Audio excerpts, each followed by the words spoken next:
Great. Okay. Okay. So wiggly right now. I'm getting married this weekend, but more important than that, everyone has been on the edge of their seats waiting for your dick update, waiting for the results of your dick surveillance. First of all, can I just say how you are such a good friend in which you put my dick surveillance before your wedding day? I mean, we can all get married multiple times. We cannot survey dicks. For the first time, more than one time. Exactly. So exactly. I mean, I agree and support the hierarchy. I'm just glad that you do as well. Thank you. Yes. We're all on the same page.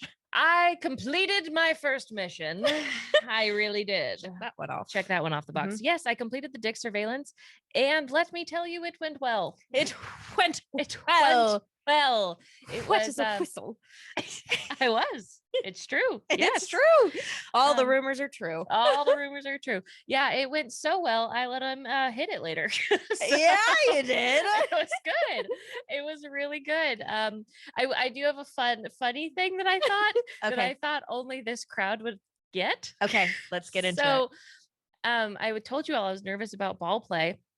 And I was like about to look at his balls, and then I did, and I had a really quick thought of they reminded me of this hamster I saw at Petco. I've seen you before. I've seen you before. And I only mean that because when I saw this hamster, it was asleep and so cute. It was flat. It was just spread out with its face all chubby. Just all its bits going everywhere. Yeah, and it was so cute. Oh. But then that's what his dick wait, no. That's what his dick looked like. Reminded me of when he was laying down. I was like, it's like a little chubby hamster cheek. Did you say that? No. I wish you did. I think that would have snapped us all out of the moment if I would have started petting his balls like it was a hamster. I almost got you at the pet store today. Gerbil balls. I'm so glad you followed me home. I'm so glad you followed. Sweet, Do you sweet want some germ. cheese? You just start crumbling cheese over his balls. I'm just feeding my little hammy. That fun fact, that was my hamster's name growing up. Hammy? Yeah. Oh my God. Ew. Okay. Okay. Please name it like ham and cheese. I was 2. Sorry. But yeah, that is my weekend update, my dick update. But I do have some like things to run past everyone about how this like first time with a new person went, because obviously, yes, I'm very excited. I had sex for the first time in 8 months, and wow, did that plant need watering? I tell you what, needed that. Yeah, that was good. You're like a snake plant. They can go a long time without being watered. I'm just a succulent. Excuse I can wait it out for thriving in that in the Sahara lifestyle. dry desert of my sex life. But yeah, so it's all well and good. But if I wasn't, I feel like who I am because of our guests and because of our conversations, I absolutely would have walked away from my first experience having like a ton of shame around it and like being embarrassed because a few things happened that are so normal. And if you know how to talk about them, you can work your way through it. But it felt a little like funky in the moment. So at first, the first condom we used broke. And my God, I don't know what that was from, whether it was like the bad lube on the condoms, whether I was like a little dry because it had been a while, but that one first broke. And then putting the second one on, I don't know, just took time. And then, you know, it takes you out for a second. Yeah. You're tapped out for just a quick sec.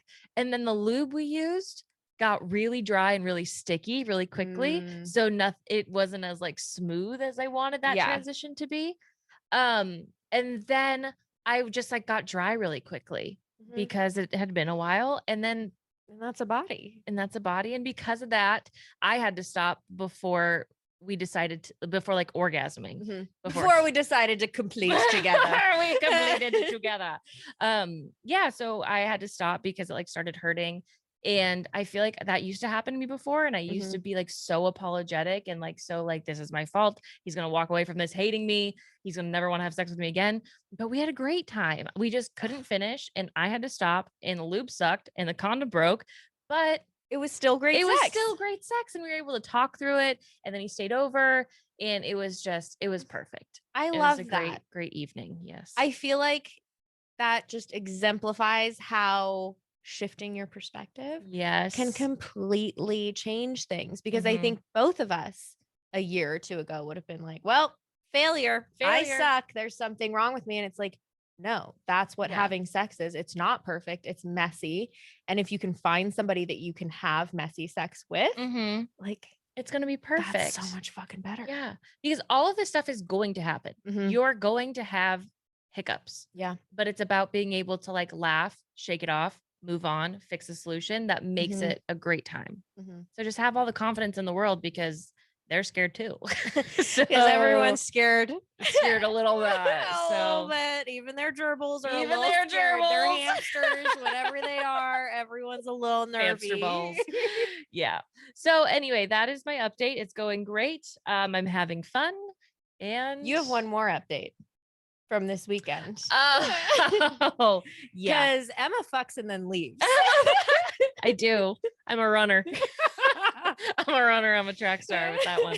I had to leave. I had a bachelor party this weekend, and he surprised me with being a little dirty via texting. A little dirty bird. SMS. I know. We Who like says SMS. if it's green, it's SMS. He's not green though. He has an iPhone, so I don't know why I said that. So it's good. I was just sprinkling in some sass. Red flag avoided. Pushed away. But yeah, we started sexting a little bit and it actually went really well as well. I think we started like being really funny about like what positions we liked and like really getting like detailed with it. And again, talking about past sex experience used to also make me insecure.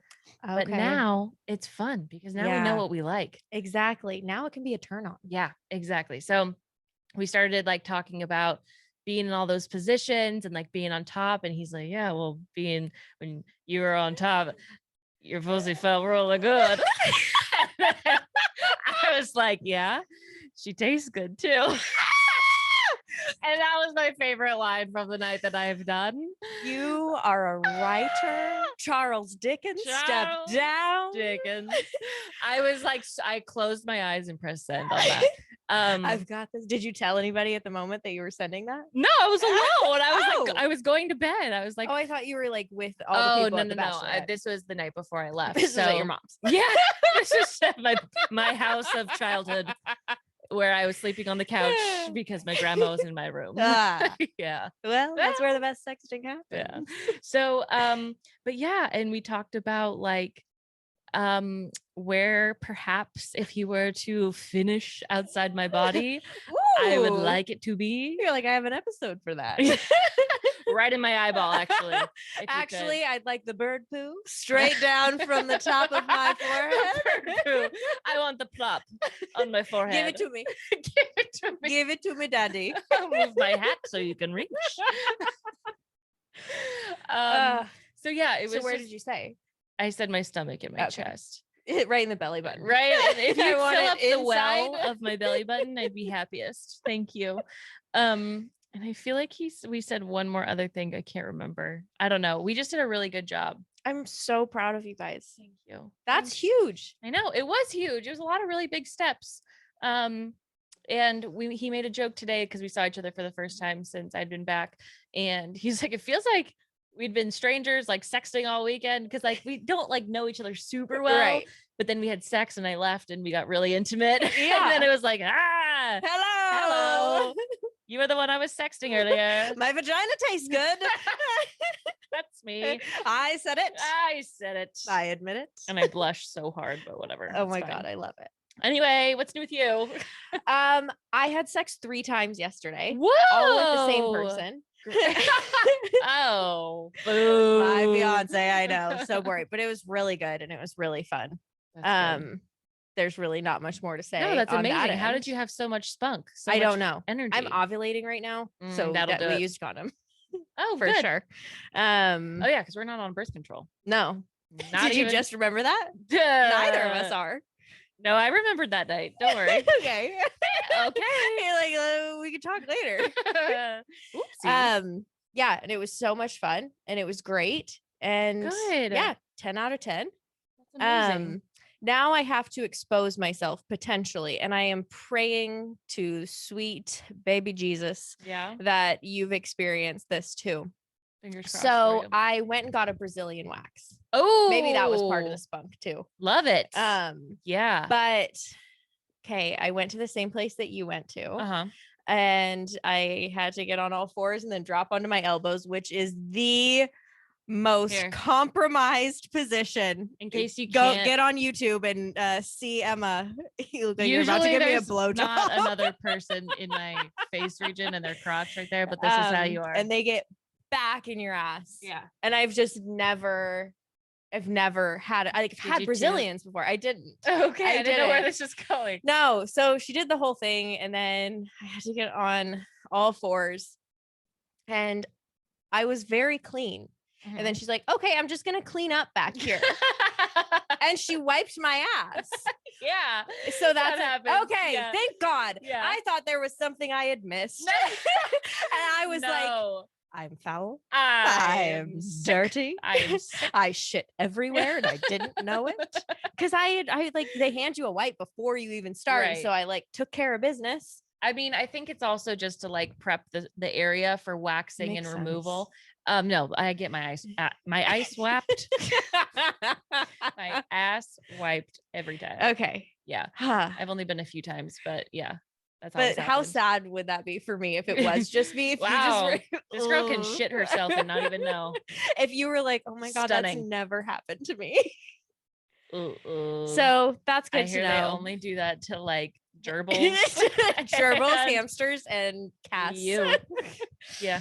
No, you're not alone. But I'm just- so proud of you. Thank you. Having somebody wipe your ass is a weird feeling. That's true.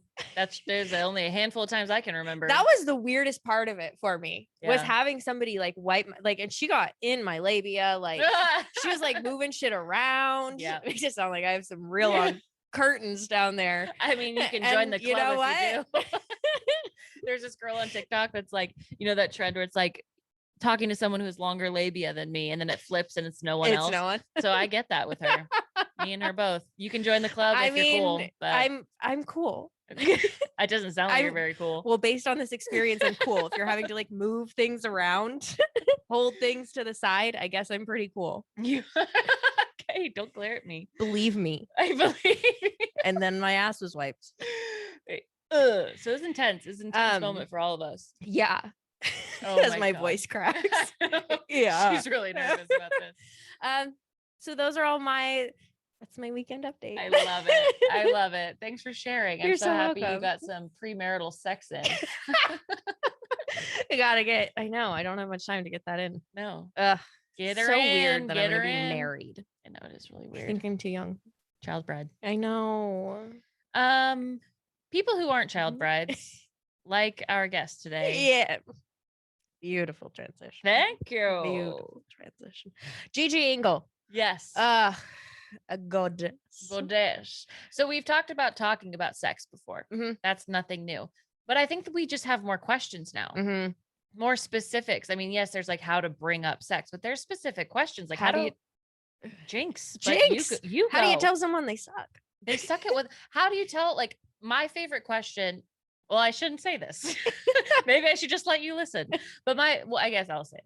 One of my favorite questions is like you start having the conversation and you feel like a tone shift. How do you get back on track from that? Exactly. How do you ask for validation? These were just very real, applicable questions that you're like, oh, fuck. Yeah, that has happened to me. Yeah. Like, and it will. And it will. No matter who you are, what you're doing. If you're talking about sex, these things are going to come up. So Yep. you're fucking welcome You're for doing the Lord's work and getting you the damn answers. Yes. So enjoy Gigi. And we'll see you on the Sometimes other I get side. distracted with the camera. I'm not gonna lie. I'm not going to lie. Okay. Okay. This is fun for me though. All right. We'll see you soon. We'll see you soon. We'll see you on the other side, actually. Oh, yeah. Yeah. In just about 45 minutes. Okay. I'm Gigi Engle. I'm a sexual health journalist and an author of the book All the Fucking Mistakes. And I am a certified sex educator and a psychotherapist in training. Wonderful. What is All the Fucking Mistakes about? Well, it's kind of a part educational book, part like filled with a lot of really raunchy stories from like back in my slutty 20s. But it's sort of like it's like your agony aunt's kind of cool. It's like if your cool aunt taught you all the things that you needed to know about sex. Oh, I love that. Amazing. That's kind of the vibe we want to emulate in general in our Yeah. lives. So That's great. And what we really want our cool aunt to teach us is like how to talk about sex. That's just, it's such a big part of a relationship, of a situationship, and we need to know how to talk about it when you're with a partner. So, what are some of the biggest challenges to talking about sex? Like, why don't we do it enough? I mean, first of all, I think it's the fact that it's just not something people talk about. It's not something that we teach kids about. We have these like weird ideas that like if you talk about sex with kids or with young people, that they'll become super sexual, even though the opposite is true. But we have no problem teaching them about everything else in life, from like empathy to being a good friend to like having table manners. But like when it comes to sex, we just say nothing. And so it's automatically put into this category of being like taboo and wrong. And then you get the message, even if it's subconscious, that like it's not okay to talk about. And once that's like a message that's embedded in you, it can be very difficult to broach those topics because like you, first of all, have never developed the vocabulary to talk about sex in any like way that you could feel comfortable like being conversational about it. But also it's like if you talk about sex, it's considered that like there's something wrong with you, or you're slutty, or like you're criticizing your partner. And we're not really taught the fundamentals on like how to have those conversations. So I think that's what makes it so difficult. You just learn about sex from porn, which is like trying to learn how to swim by watching Michael Phelps do laps. Yeah. It's not gonna do it. Yeah. Got it. It just does not make sense. Absolutely. I definitely want to get into some of those fundamentals, but before we do that, I'm wondering if like what are some of the common mistakes that we're making when we are talking about sex, since we don't have those? When we talk about sex, I don't know if there's like specific. I feel like if you're talking about sex, like you're gonna make mistakes, and I think that that's just something that you need to understand. Because like I think that talking about anything, especially something that's like highly contentious because people don't want to talk about sex, like you're gonna screw up. So like just you got to be kind of kind to yourself and be willing to know that like you're probably going to make a mistake and it's probably going to be awkward, and it's like that's just the nature of it sometimes if you're not used to doing it. But when it comes to like some mistakes, I think that people tend to use a lot of you statements instead of I statements. Like you're doing this wrong, or you're not giving me enough orgasms, or you're not good at giving oral sex, like that kind of thing, instead of like making it more about like this is what I need to have an orgasm, or this is how I like to be touched, so that it's like you're taking responsibility for your own orgasm instead of blaming someone. Because if you start to use I statements with use statements with people, not I statements, that immediately gets offensive, because that's like it feels like a personal attack, and even if you don't mean it to, it can't come off that way. And I think another big mistake people make is like trying to have conversations about sex when you're like naked, or when you're like in the middle of sex, and like that is not that I've never advised that. I say like that when it comes to sex, you need tone and turf. So like you should be outside of the bedroom. It should be like in a neutral place, maybe like a screen-free like dinner that you're having with your partner, or like on the couch when you're relaxing. And then ask them if they first, you have to get consent for the conversation and ask if they're like comfortable talking about that. And then I say the other thing is tone, is to keep it really like positive. To start with, I call it a shit sandwich, but like to start with something really positive, like what you really like about your sex life and all the really great things they do, and then add the shit part, which is not. It's like that sounds harsher than it is. It's more just like, but I would love it if we could do more of this, or I would love it if you could use your mouth more, because that feels so good to me. But like, oh my God, you're so hot, you're so good at sex. So that's like the second part of like the sandwich. So like you've slipped in the suggestion. I love that. I've always called it 2 stars and a wish, but I like shit sandwich so much better. That's so much fun. I just think it has so much like punch. Yeah, it really does. Well, how can you kind of like backtrack or save a conversation if you feel like someone's like not clearly understanding you, or starting to get a little defensive if they feel like on the receiving end of this shit sandwich? How do you kind of get the tone back to a constructive conversation? I think that this is where a psychosexual tactic comes in that's really helpful, which is called empathetic listening. which is like, if they're starting to get defensive, like I'll give an example. Like if you're like, you know, I would really like more oral sex, and they're just like, well, I don't understand what you're talking about. Like, I think I do a great job. But to instead be like, and empathetic listening means acknowledging what your partner is feeling. So saying like, okay, I hear you. I hear that you are getting a little bit upset because you think I'm not appreciating your oral sex skills, but this is actually what I'm saying. And I think that can diffuse it quite a bit because people just want to be heard. And if it does become like a heated thing, which I mean, those conversations really can, they kind of hit you right in the soft spot when you're like not prepared for them. So you can always just be like, you know, okay, that's fine. I understand like this is not a conversation you want to have right now. Let's table it. We'll talk about it another time.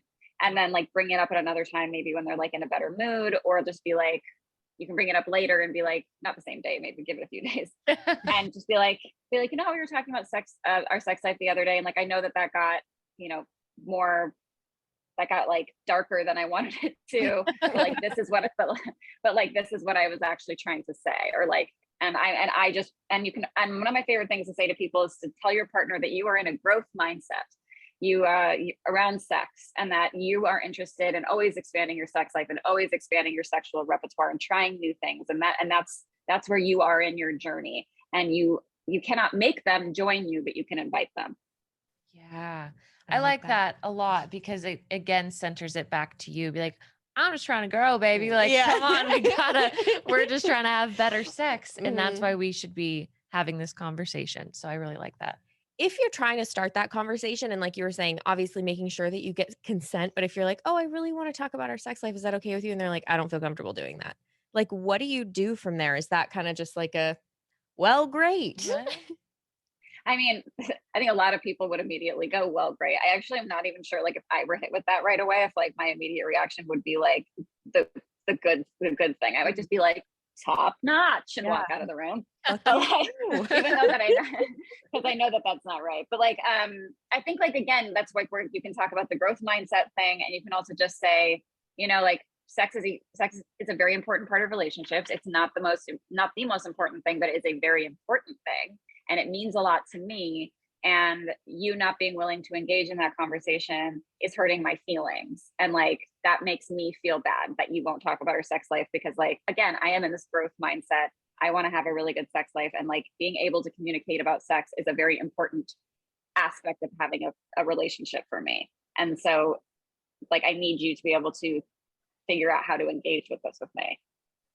I like that response because I feel like a lot of the times when we're told like, no, I'm not comfortable, you're just like, oh, okay. Or at least that's how you and I think. But if you're like, no, but in this situation, you saying that is hurting my feelings, and you're kind of like leaving me hanging in this relationship on this aspect. And so like, I need you to figure out how to come into this conversation. Yeah. And so I like putting responsibility on them, because that is, and I think responsibility.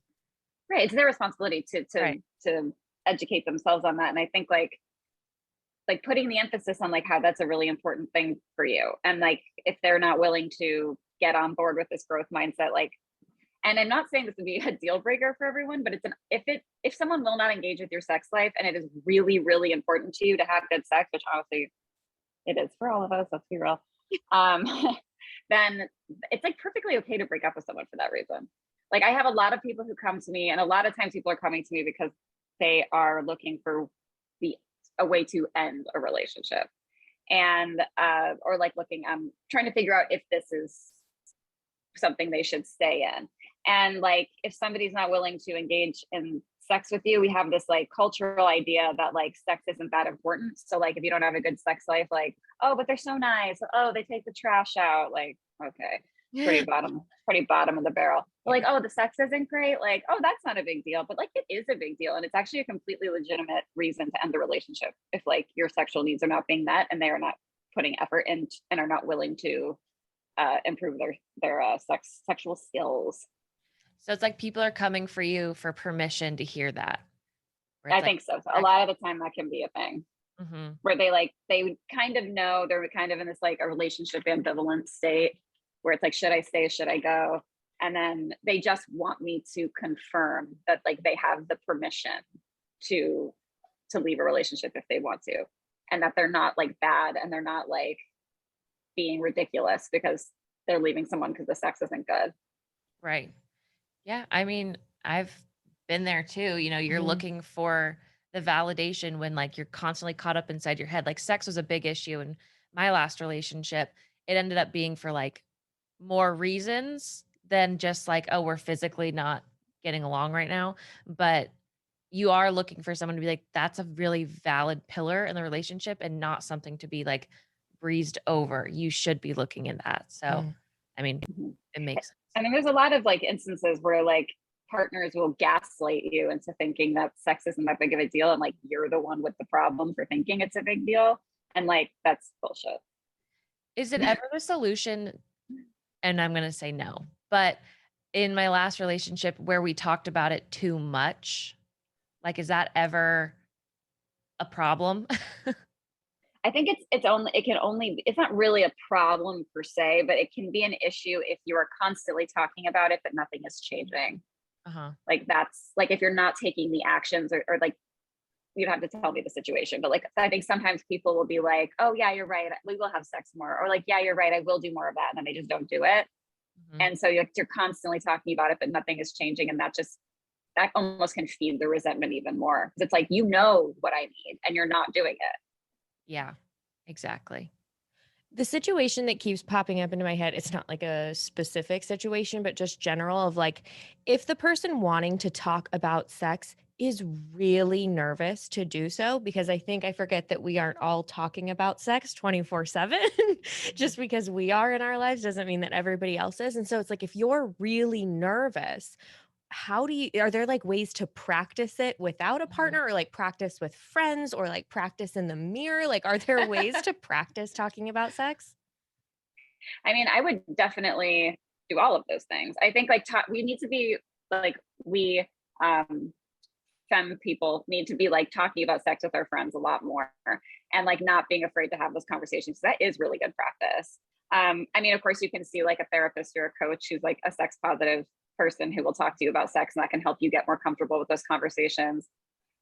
And also, I think it's a lot of it is practice. And totally, you can talk in the mirror if you want to. Like, you do you. You can use your vibrator as a microphone. Yeah. Hello, how we doing out there tonight? Is this thing on? Yeah, like, you know, I think that's gonna help. But I think it's like also embracing that, like, talking about sex, like, we don't have practice with that. It's awkward as hell. And like, don't not have the conversation because you feel uncomfortable, because like your partner is not gonna be like super comfortable either, unless you're like someone, I mean, like, I talk about sex for a living, it's like that's a different advantage. But the average person is going to be freaked out talking about sex, and they're so scared of getting rejected. So I think it's like, you got to stop pretending like if you're going to practice so hard and then you're not going to talk about sex till you're like amazing at talking about sex, because like you'll never talk about it, and that's not realistic. That's very true. Is there ever a too early in a relationship or situationship to start talking about sex? Oh, I don't think so at all. Personally, I think you should talk about sex pretty much right away, because I think it sets up a lot of really red flags.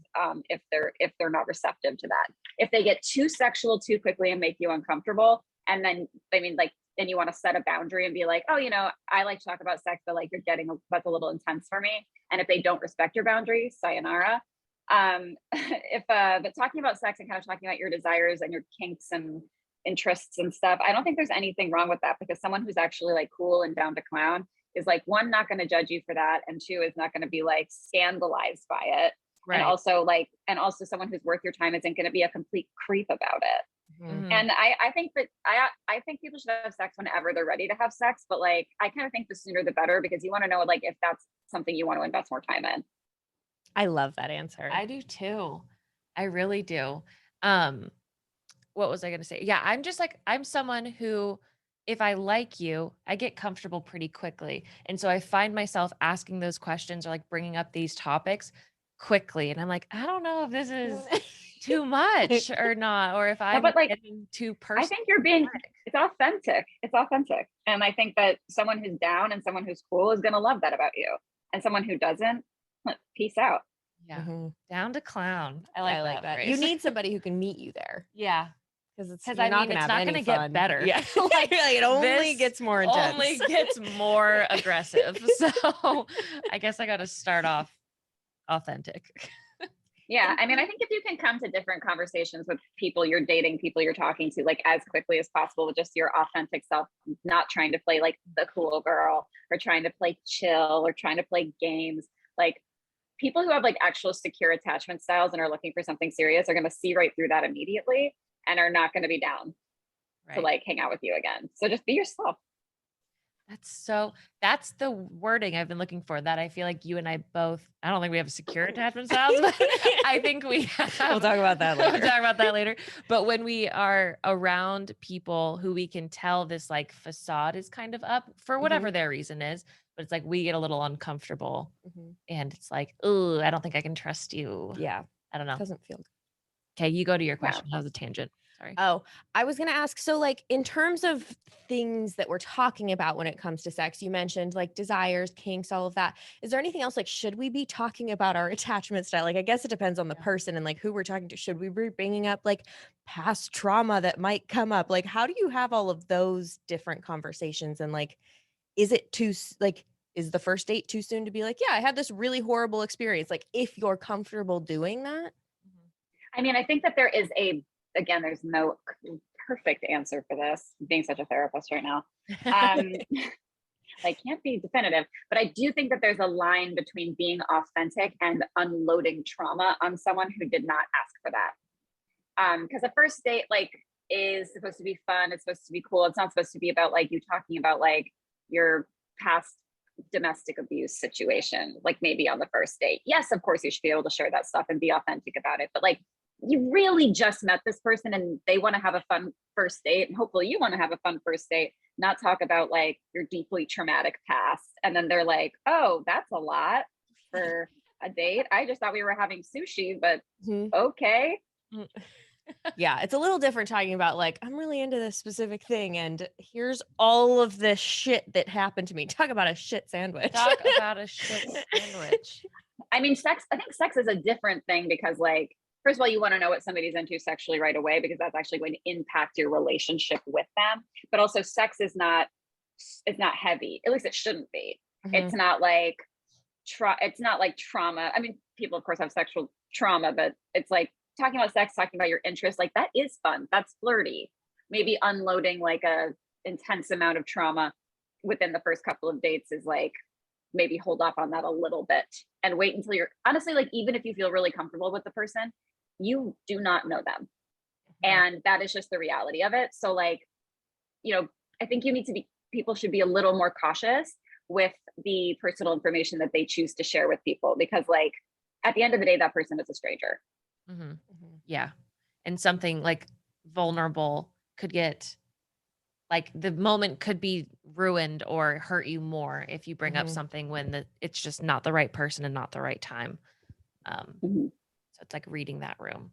So you've touched on it a lot, but for an explicit like moment for it, what are the benefits of being so open and so honest about sex with someone? I mean, I think you have a lot better sex. Most definitely. I think you kind of instantly start to build that comfort, because like feeling safe, feeling relaxed with another person is like completely key to having good sexual experiences and pretty much pivotal in having orgasms. Because like if you're all wrapped up in your head and you're freaked out that the other person is like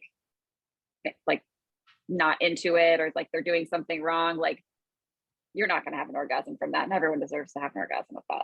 So I think, and then I think you have like less fear about things like bringing a vibrator into sex. If you've already talked about that and you're like, oh, I love bringing my vibrator into sex. Again, you weed it out the week. If they're like, oh, I would never do that, you're like, hi. Weed it out the week. Yeah, you'd be like, dump him, peace out. So I think having those conversations is really, really helpful. Also, I think you kind of know what to expect. And hopefully with those conversations, you can also not just talk about stuff you like, but also stuff that you are not interested in. Because there are these instances now where like, and like I've seen a lot of research on it, where like guys are just like choking women first dates the first time they have sex, because like they saw it in porn and thought that's like an okay to do, like don't know they need to get consent, and like all kinds of like messed up things that people see in porn. And so I think talking about your boundaries, talking about what you're interested in is can be very important. And then you have a much better chance of having a more connected, fun, explorative experience. It'll still probably be awkward because sex is a learned set of skills. It is not inherent. But like the connection is already starting to be built sexually. That makes sense. Is it bad to call attention to the awkwardness? Because sometimes I feel like that can make it better or worse. Because I've had scenarios where I'm not even talking about sex necessarily, but like in my example, but it's like, I'll be like, oh, this is really awkward. And it makes it more awkward. But like in regards to sex, is it okay to be like, yeah, I feel like this is a little awkward, but that's okay. To be fair though, you don't say it. I'm not talking about me. Okay, sorry. Never mind. Continue. Hypothetical. I would never do that. Okay. No, I'm kidding. No, I definitely have done that. I've actually burst out laughing during sex or something was so awkward before. And like my husband really like thought it was really funny too. He was like, that was weird, right? And I was like, it was weird. That was a weird thing. That was a weird like there's been definitely occasions where like I've done dirty talking and then I've said just like the wrong thing. like really crossed the line. And so it's like, and then you're kind of just like, that happened. Here we are. Right. I think it's like just like own. It's like that I don't know. There was like this meme that was out where this like tweet where it was like still thinking about the time a guy was going down on me and he looked up at me and I waved. Oh my god! I was like, hey, how's it going down there?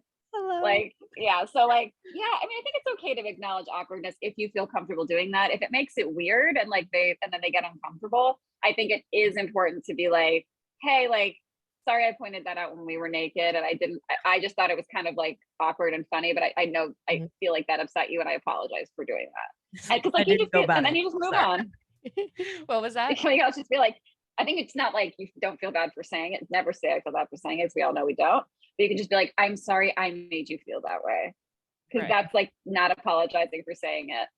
Right. That's so true. Sorry. That's a good way. Like, because that's not something you want to hear normally when somebody's apologizing. Like, I'm so sorry for making you feel that way. It's like, fuck you. Yeah. No, be sorry for what you did. But in that scenario, you're not. So yeah, I really like that. And also it's kind of, you didn't do anything mean though. It's like you just said something awkward. Exactly. It's not like you were being like, stop doing that, you sucky piece of shit. And then you were like, I don't get that. I'm sorry, I don't know where that came from. I don't know where that came from. It was something deep down. Yeah, we'll address that later. I'll have to look at that. But also, man, I should go to therapy. Yeah, I should go to therapy with that one. With awkward stuff, it's like we're never not gonna do it again. So it's like, don't apologize for doing it. Right. It's like, apologize correctly and like, I'm sorry I made you feel that way. It'll happen again. Yeah. Get ready. I hope that's I think that kind of adds like a nice like kind of like funny little add to it, to be like, probably gonna do that again. I'm not gonna lie. That's just the person I am. It's just where this noodle is going. So if you can point out the awkwardness by being like funny or confident about it, then it's good. But if it's just gonna make it worse. I feel like as long as you have the confidence to backtrack out of the awkwardness for the situation, I feel like it's not as bad. But if you're going to also contribute to the awkwardness and like now you guys are just sitting there naked, elbows touching, like that's probably not a great situation. Well, that's just where I'm at. We did a mutual masturbation episode and we did like a bunch of things very vulnerable in the mirror. And this is just relating back to what you're saying. Like when you talk about it, it feels more comfortable because in the moment you're not thinking about it. And so we did things that felt like really vulnerable. We looked at ourselves in the mirror. We like saw how our like bodies like look during sex. And now it feels like something I just won't think about as much in sex. So if that can translate into these conversations, that would be amazing because of how much I feel like we're in our heads when yeah. And I mean, we're like one of the first things I do with a lot of things I do with clients is like, because you'd be honestly astounded by like how few people have even ever looked at their own vulva before, like have never looked at it. And that can create just such a profound mind-body disconnect. And I think having that disconnect creates such anxiety around sex and around how you look, and like thinking that your like labia are too long or weird, and like it smells down there and who's going to want to be down there. It's like that doesn't exactly create sexual confidence. So I think the more that you can connect with it, celebrate it for all the orgasms it brings you, like that helps with confidence as well, because you're like, you're so lucky to be getting up in this damn pussy. You're blessed. Yes. Well, and that's a time when maybe it's not good to mention like the things you're most insecure about. Like if they're going down and you're like, sorry, Right. it's a little stinky down there. That's probably not the Sorry, I best have to time. push past some curtains to get through. Yeah, that's probably not a great time. Yeah, That's when I would do it though. when do you but in that way, you're, at least for me, I'm looking for validation to hear like, oh no, I'm enjoying my time. So when should you be like seeking that validation? Because saying that in the moment probably won't help. Sometimes. I don't know. It hasn't. So. If I were to, it hasn't. But yeah. I mean, I think it's completely valid to want validation during sex. Both people do. You want to be told you're hot and like sexy and perfect and amazing in bed and have a rockin' body. So like, I feel like it's okay to be like, did you like that? Like, was there anything I did that you liked particularly? Or like, do you think I look good naked? It's okay to ask for validation. I think it's worded like that, as opposed to being like, oh, I look so gross. Oh, you probably don't want to like go down on me. Some gross down there. It's like that's not fun. And that's that's more like self-deprecating to yourself rather than being like, tell me I'm pretty. Yeah. Tell it. Do it. So when you're talking about likes and dislikes, would that be an appropriate time to be like, yeah, so I do have some insecurities around my vulva. So like any sort of validation is really helpful for me in that type of moment, but you're not actively naked. Oh, absolutely. You can totally Okay. say that. If you're just like, it's like that's being vulnerable in a really constructive way. If you're like, I do have insecurities about my vulva. Like anytime and enthusiasm for me is the 90% of what I enjoy. So if you can just let me know that like you are happy as hell to be there, it's going to make it a lot easier for me to orgasm. That's a really good situation that you just brought up. That's Thank you. Okay.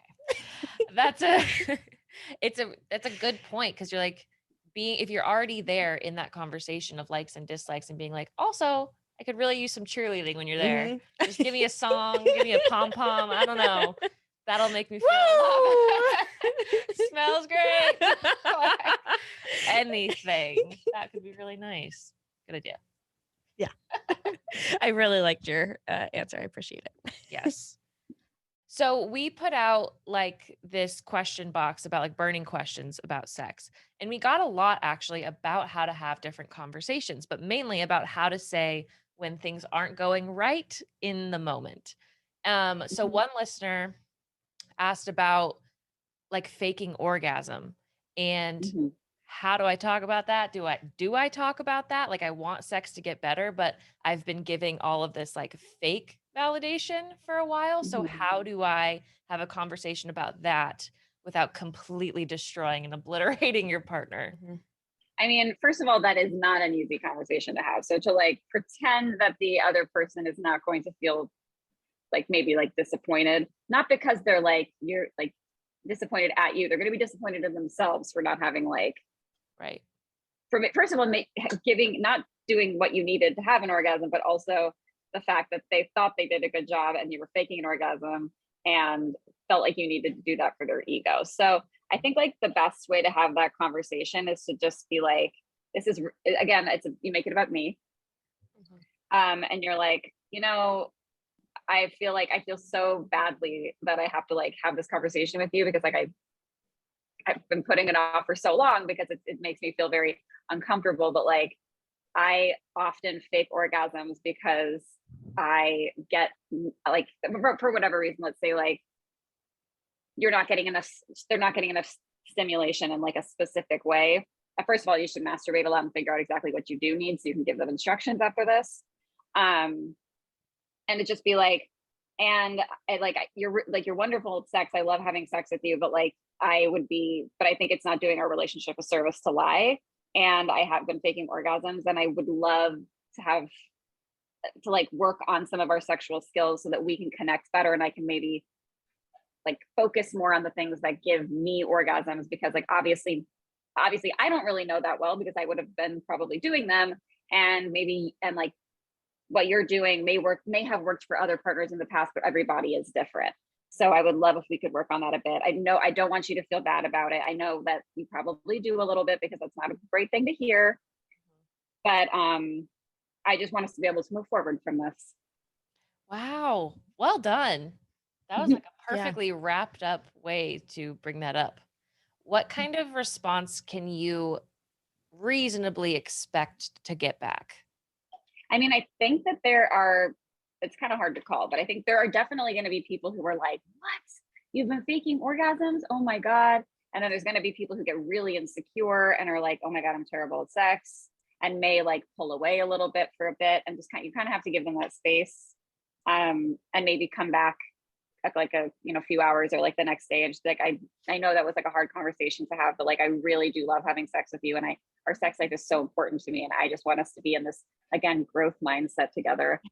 And be like, and it should be like, trust me, I didn't want to fake orgasms. You can even say like the first time you did it, and then you felt pressured to then continue doing it because you felt like you had already done it the first time. Because I think that like a lot of it is a snowball. It's like you fake it one time because you're like, I'm probably not going to orgasm, so you fake it, and then the next time you're expected to orgasm again, so you have to do it again, and then you get into a loop.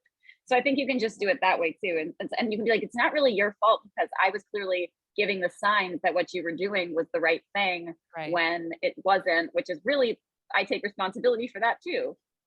Mm-hmm. But when it comes to faking orgasms, please don't fake orgasms. It like in general, because like it does a lot of things. It's very bad for humanity, because first of all, that partner is never going to get better at sex, which means that if you guys break up and they start seeing someone else, they're not going to be good at sex with that other person either, and then they're probably going to fake orgasms too.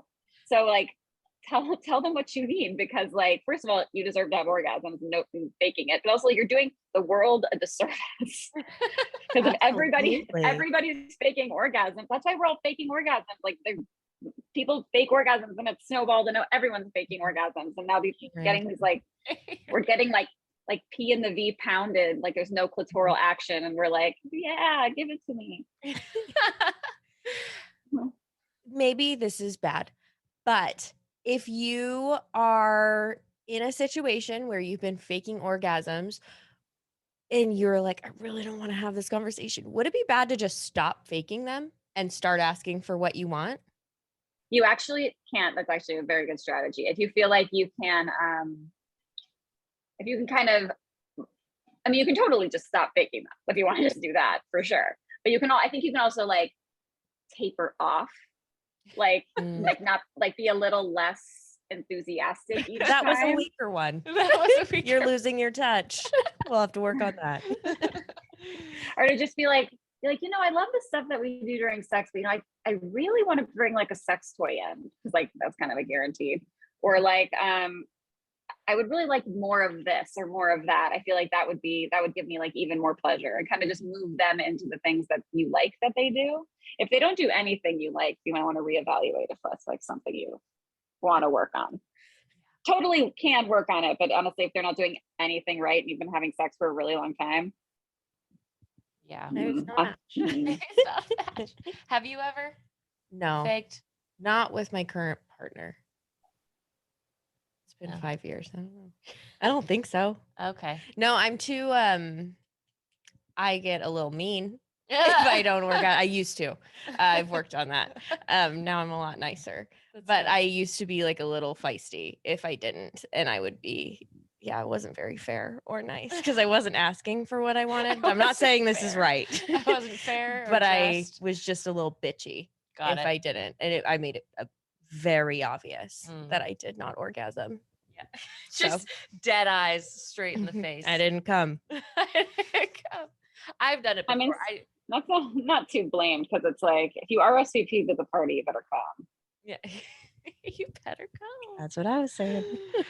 I have, and I just want to like also make people feel like, it's very common to fake it. Oh, I've totally faked orgasms. God, being like 15 and thinking that like, God, yeah. Oh God. My God, he touched my trauma. Have an orgasm. You need to validate him. Yeah. Ooh, so we've all been there. When I was a teenager, I would do it because I wanted it to be done. I'm done. Not in like a I'm scared way, but in just like a I don't it's know raw at I this don't point. know what's happening here anymore. I've never been told how to do this. Yeah. Yeah. So I feel like so many vulva owners, like first experience with sex, they're like, this is not good. Yeah. Why did I come here? Uh-huh. I'm at this party. I don't want to be here. I still enjoy like all the parts leading up to sex for like if I'm just getting to know someone, I like doing all the other stuff for like a long time. Mhm. I mean, sometimes I just go for it, but all the other stuff is really fun too, as we've talked about on the show. But another question we got, actually no, this one is just for me. This one's personal. How to have conversations when you're with someone with a penis and they go soft in the middle of sex, or they stay hard long enough. I mean, it's just like so common. So like the way that erections work, which are incredibly fickle, is like so like your brain sends a signal to the penis that it should become aroused, and then blood flows in, and then that's what makes an erection stay hard, and then the ventricles tighten to keep the blood in. But like if something happens, like they start to get nervous, they start getting in their head, or they start thinking about work, the brain immediately tells your body sex is done now.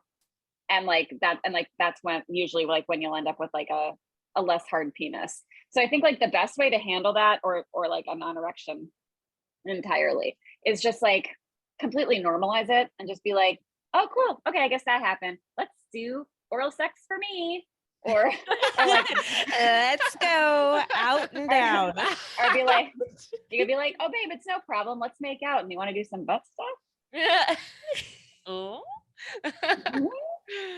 Because like good sex does not need to involve penises, and like we really have, I think it's like the narratives that we have around sexuality that like, you know, prioritize the penis as everything has to be about the penis. That doesn't help people with penises very much. That is a lot of pressure. Right. So I think just like, I think being really like validating to just be like, babe, erections are hard to keep. Like that, if I had a penis, I don't know if honestly, if I had a penis, I don't know if I'd be able to keep an erection. That sounds so complicated. Oh my God. I start thinking. Make them feel like they're doing rocket science over there. It's just like such a complicated process. Like we don't have to worry about that. I mean, we do get clitoris erections, but it's not as like fundamental to like the top, what we have at the top hierarchy of sex with like penetrative sex, which I could just talk about how that's bullshit all day long. But yeah, I think just being really affirming. Okay. When it's a pattern, say in a relationship, and like it keeps happening, what do you do there? Is that therapy? Is that... I would definitely see a psychosexual therapist who specializes in sexual function problems, because there are because it's more likely that there's like an underlying stressor that's causing it, like anxiety, maybe performance anxiety around like feeling like they need to measure up. Often it can become a habitual problem, because if it happens once, you then become very nervous it'll happen again, which then makes it happen again, and you wind up in this like vicious cycle. Yeah. So going to a therapist who can actually help you work through like what the anxieties about it are, where the stressors are. They can offer a lot of like really great techniques and tools that can like help you regain confidence like in your penis and help with the performance anxiety. Yeah, so I would definitely see someone, because like it may go away on its own, but if it starts to become quite habitual, it's unlikely, because you're not doing anything to fix the underlying problem. So it can be a biological issue. So I would definitely get some tests done with the doctor, but that to me sounds like it would be more like a psychological thing. And doesn't necessarily need to be permanent. But also I think at the same time, we just have to stop putting so much pressure on erections. It's like, there's so many dildos in so many different sizes. Right. So something will work. It's like when I take my reactive dog into reactive situations, it just makes the reactivity worse. Yep. That's the kind of cycle it made me think of. Sorry. No, you can contribute Well, I mean, however you want to contribute to this conversation. Okay, here's my other contribution is that I will say my partner and I have been decentering like penetrative P and V sex.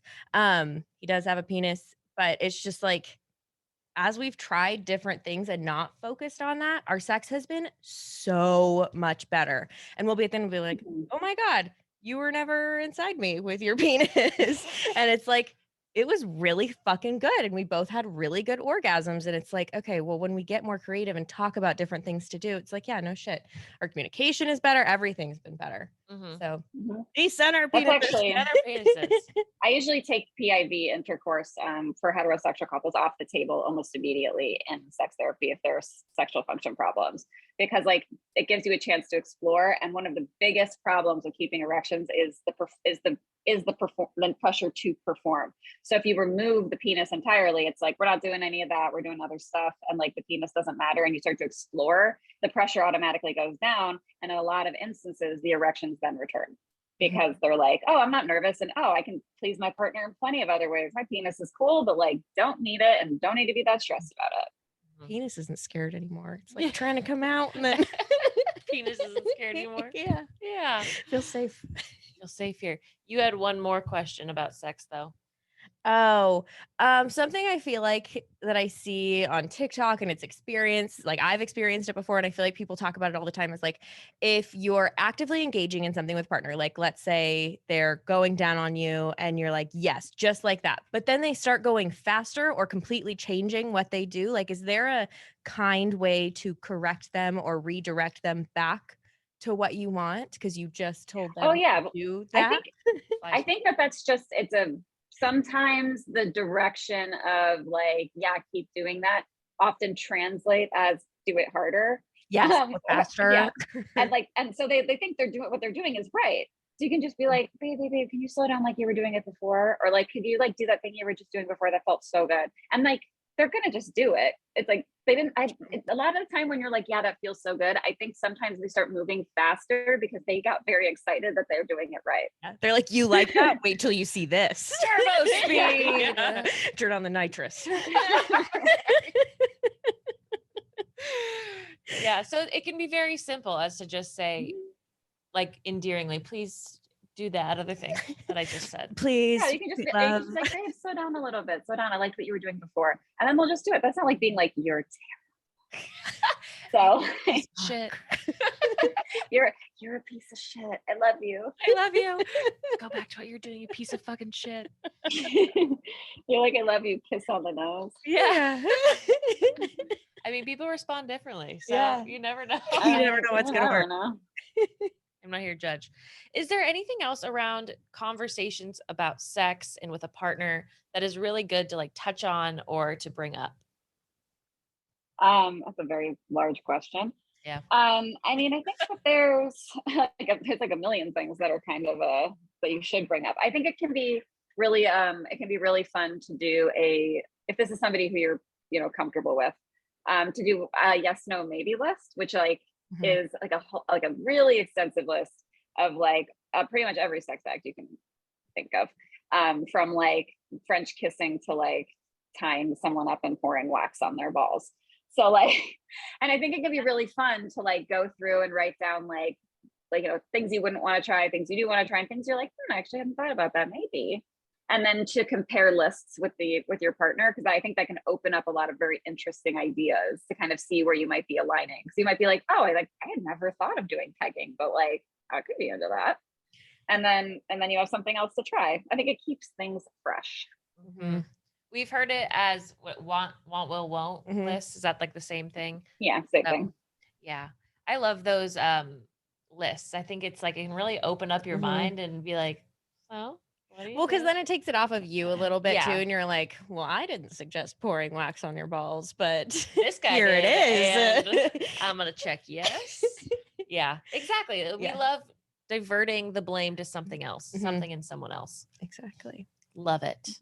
Where can our listeners continue connecting with you after this episode? Yeah, you can find me on my website at missgigiengle.com and Twitter and Instagram at Gigi Engle. And my newsletter is called The G Spot, and it is on Substack. That is so perfect. I know. I'm so blessed that my name is Gigi. Truly. Love it. Spot. What did I tell you? What did I tell all of you? I don't lie. I don't lie. I don't lie. Gigi is not here to play. And neither are we. And neither are we, and neither are you, because you're about to have amazing sex if you can just be open and honest and a little confronty about your sex life. A little concunty. A little concunty. That sounds like you got a concussion. I got a concunty. I got a concunty. I hope so. I am. I hope I can get a sex concussion. Sex concunty. No, me. It's my line. Oh. Okay. Unless you had something to say. I was gonna say thanks. I'm going to say thanks Okay. to Gigi for being on the podcast today. Mhm. And thank you to our listeners for listening to all of us talk. And thank you to Emma for delivering that line beautifully week after week after week. And if you want to thank us even more, head on over to Apple Podcasts, rate, review, and subscribe to Honey Dewey. It means so much to us. Leave one of the talking voices. I don't really give a fuck. As long as you say something nice, I'll love you for the rest of your life. And Unless she it's creepy. rhymes. And she rhymes. Did you hear yourself? Yeah, I did. Unless it's creepy and you're touching your pee-pee. I finished the There you rhyme for you. go. Beautiful. Couldn't have said it better myself. All right. We'll All right. see you next week. Bye. Fuck. That was bad timing. One more time. One. 3, 2, 1.